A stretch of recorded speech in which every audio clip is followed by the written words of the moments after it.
change to help race relations. It's well thought through, and one could argue it's full of merit. It actually received the most responses from readers of the Times than any other column that month. You always hear people say racism is still a major part of everyday life. Most people accept this premise without investigating it further, mainly because they agree with it, and secondly, they don't want to challenge it for fear of seeming like the racist in question. They also feel there's nothing they can do about it. It's racism. You can't change it. My problem with this statement is that it's too general. By using words like racism or racist, it keeps the notion distant and out there. It feels like a problem to be contemplated and discussed like a philosophical construct instead of a problem that could use a concrete solution, like a backed-up sink. Now, if we imagine racism as a backed-up sink, the solution becomes clearer.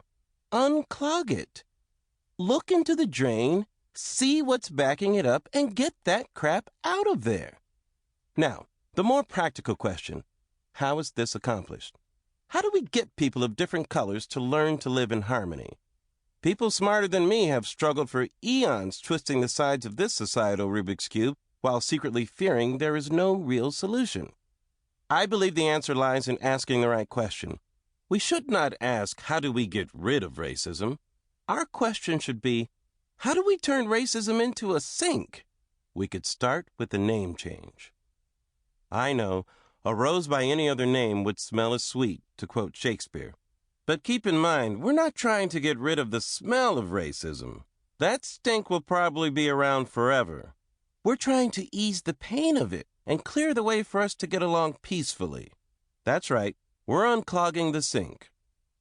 Before I propose the name changes, let's first examine whether or not name change is effective.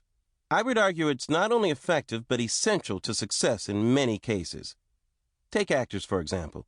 Do you think rednecks would ever line up to see a movie starring a rugged all-American cowboy named Marion Morrison? Of course not. But if his name is John Wayne, the line is around the block and into the next county. Everybody loved Lucy, but do you think we would have even liked Diane Desiree Belmont? Nobody would have given a flying fuck.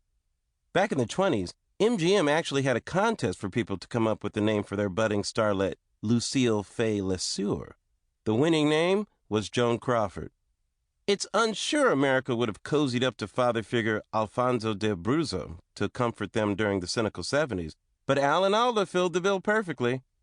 Sometimes the changes aren't that big, but still significant. Ving Rhames' real name is Irving Rhames. Ving was smart enough to realize that when you think about it, no brother should really ever be called Irving. And it's not just actors. Companies for years have realized the power of name changing, branding, as they call it. I can't imagine anyone wanting to back rub the internet for information, but we love to Google. You'll never catch me fiddling with my Marafuku, but I can't put down my Nintendo. And what science fiction movie did you walk into to buy that radar range? I'll stick with my microwave, thank you very much. You see where I'm going? You can't change the face of racism without changing the name. Change the way people feel about it. Brand it.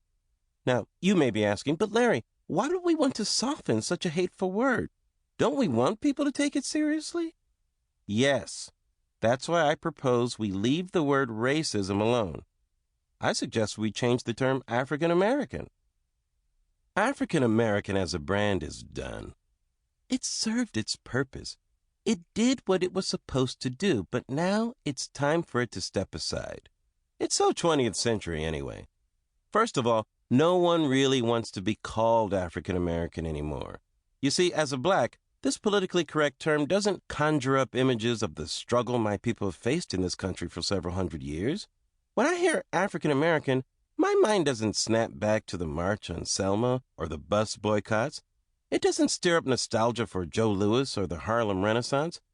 I'm not charged with pride by our victory over slavery or Tigers at the Masters. It doesn't even make my stomach growl for hog maws or black-eyed peas. It just makes me think of Africa. And to be blunt, I'm not that crazy about Africa. I mean, I know that's where we come from. It's our heritage and blah, blah, blah. Africa just makes me think of hot. A hot land.